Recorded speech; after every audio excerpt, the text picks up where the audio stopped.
Greetings chess players! Today I'm going to introduce a retrograde chess puzzle that associates with a time paradox. If you don't know what retrograde chess puzzle is, check the previous video before we move on. This puzzle is composed by myself and my friend back in 2021. This is an extremely complicated example of a retrograde chess puzzle that is exploiting the rules. Let's briefly review the rules of the retrograde chess puzzles. First, a player is allowed to castle unless proven impossible. And second, a player is not allowed to do en passant unless proven possible. If you are curious about why these rules are made, check the previous video. Now, the puzzle has an unusual hint that black just moved a pawn, and mating 5. You may not want to solve it by yourself when the puzzle says mating 5, so if you want to solve the puzzle before watching the video, I recommend to use a chess engine you prefer. I'm saying so because the chess engine cannot solve this problem, and even if it could, it's not the important aspect of the problem. You can pause the video now. Shall we start? Let's investigate the position first. White has two pieces that can threaten checkmate. One is obviously the pawn on b7, which is about to promote. And the second one is the rook, because we have the d file open widely, so we may deliver a mate. However, the rook is not very effective because black can defend their rook's attack by their rook. So these two pieces are not enough to force a checkmate. Then you realize you have the bishop, so if you do an en passant, then you can open up the path to attack the king. This allows you to capture or less pin the c5 rook. Now you can actually force the checkmate, so if you do an en passant for your first move, the chess engine will give you the way to checkmate. Now, after your first move, black has 4 options. First, if black moves the king, then you promote to a queen. If black defends the queen by their rook, you can checkmate by your rook. Of course, black can use their rook to delay the checkmate by 1 turn, but that's still a mating 4. The second option is rook b5. You promote, the king has to move, and you take the rook to checkmate. That's a mating 3. Black can also do rook c6. In this case, taking the rook with the bishop rather than promoting the pawn gives a faster checkmate. So, the king has to move, and this is a mating 3. The best option for black is to block the check with the pawn. In this case, you promote. For black, defend the check with the rook is silly because that's an immediate mating 3. So black will move the king. Now it's time to get help from the rook. Rook d1 check, black tries to delay the mate, and you take the rook. Now black has 2 ways to move, but they are all futile. If black moves the king, you can move the queen to checkmate. That's a mating 5. If black defends with their rook, you take the pawn with the bishop and checkmate. That's also a mating 5. So it seems like the en passant is the answer. However, it must be wrong because you are violating the second rule of the retrograde chess puzzle. You cannot do an en passant if you cannot prove it is possible. And this position can actually be reached without black moving the pawn by 2 squares right before the given position, which means your en passant was illegal. So this puzzle seems impossible to solve. You need the en passant to win, but you cannot do it because of the rule. Until you come up with the brilliant idea with the time paradox. The point is the first rule. You are allowed to castle. Will that make any difference? The answer is yes. Doing the castling will actually help to prove that you can do the en passant. That's how this puzzle is designed. Before explaining the solution, you may wonder why this strategy works, so I prepared a diagram here. These 4 boxes indicate the possible game histories of the normal chess games. In this puzzle, there is no history that the castling is possible and en passant is impossible. Among the remaining 3 possibilities, we should submit the solution that does not break the rules. We are submitting the solution with both of the castling and en passant.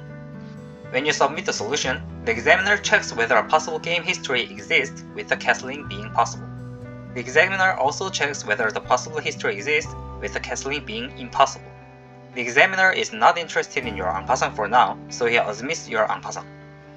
The examiner finds out both of the history exists, so according to the rule, the examiner allows your castling. The examiner also checks whether a possible history exists with the en passant being possible. The examiner also checks whether a possible history exists with the en passant being impossible. The examiner is not interested in your castling for now, so he admits your castling. The examiner finds out only the history where the en passant is possibly exists, so according to the rule, the examiner allows your en passant. Back to the puzzle. So I'll give you the answer right away. The idea is like this: you do the en passant, which is an illegal move at this moment. Later in the game, you must castle. That castling limits the game history that your king and your rook didn't move at all, and that will prove your previous en passant to be valid. Just admit it for now. I'll explain it later on. Now, after your en passant, black still has 4 options. First, if black moves the king, the situation is not very different from the one shown earlier. You promote to a queen. So if black defends with a rook, you castle instead of rook d1. It's practically the same, but you have to castle because you have to prove your en passant was valid. Black delays a turn, you capture the rook. That's a mate in 4. If black does rook b5, you promote. The king has to move, and this is where you castle. Black delays a turn, you take a rook. The king moves, and mate in 5. If black does rook c6, you promote instead of taking the rook. This is actually a slower checkmate, but you have to pull the black king to the d file to take the opportunity to castle. So the king is pulled to the d file. You castle, delay, and mate in 4. Lastly, if black moves the pawn, you promote and black has 2 options. If black defends with the rook, you may want to capture the rook to checkmate, but don't do that, because you have to castle. So instead, you take the pawn to pull the king to the d file. And then you can castle. Black delays a turn, and that's a mate in 5. Now back to the point where you promoted. If black moves the king instead of moving the rook, it's even better for you because you can castle right away. Black delays a turn, you take the rook. Now black has 2 options which are all futile. If black moves the king, you checkmate. That's a mate in 5. If black defends by the rook, you take the pawn with your bishop, and that's also mate in 5. So this was the right answer. You have to castle during solving the puzzle. But why is the en passant possible if you castle? That's the heart of this puzzle. Let's move on to the main phase of the puzzle, the proof. Now we will prove that if you castle, that in the case you can do the en passant. First, we will prove that white b pawn, black a pawn, and black b pawn went straight up and down. To prove that, let's count the number of the captured pieces first. It seems like black lost a bright square bishop, a knight, and a pawn on the board. However, you can see these pawns and the dark square bishop form a jail for the rook. So the rook couldn't escape the jail and captured inside of it. But you still see 2 rooks on the board. That means one of the rook is actually a promoted pawn. So we conclude that black lost only the bright square bishop and the knight on the board, not counting the rook that died in the jail. Now let's see what white pieces are lost. It seems like white lost a dark square bishop, both of the knights, a queen, a pawn, and a rook. But also for this time, the king and the pawns form a jail, and the bright square bishop and the rook couldn't escape the jail. Then what is this bright square bishop? That's also a pawn, promoted pawn. So apparently white didn't lose a pawn. Instead, white lost a white square bishop. So if you don't count the pieces that couldn't escape from the jail, white lost only 4 pieces on the board. Now we are aware that one of white pawns have promoted to a bright square bishop. To form a double pawn on the b file and also have a promoted bishop, there are 2 possibilities. The first case is that the a pawn has been promoted and the d pawn moved to the b file. That requires 2 captures. The second case is that the d pawn has promoted to a bright square bishop and the a pawn moved to the b file. This also requires 2 captures. We know that black has lost 2 pieces on the board, so there couldn't be any more captures.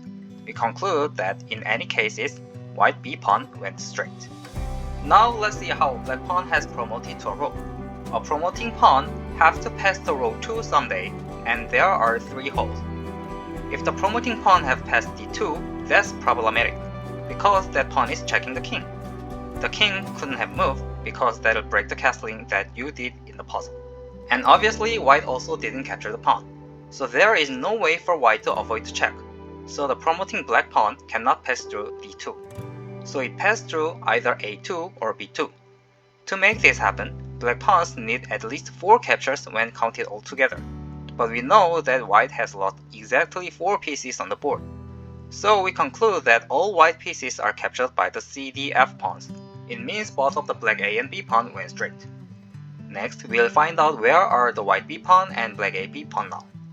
We know that black b pawn went straight down. We know that white b pawn went straight up. And pawns going straight cannot pass through each other. Therefore, this is the black b pawn and this is the white b pawn. And it's obvious that this is the black a pawn. Next, we will find out where is the white a pawn now. It could have promoted to a bishop or remaining on the board.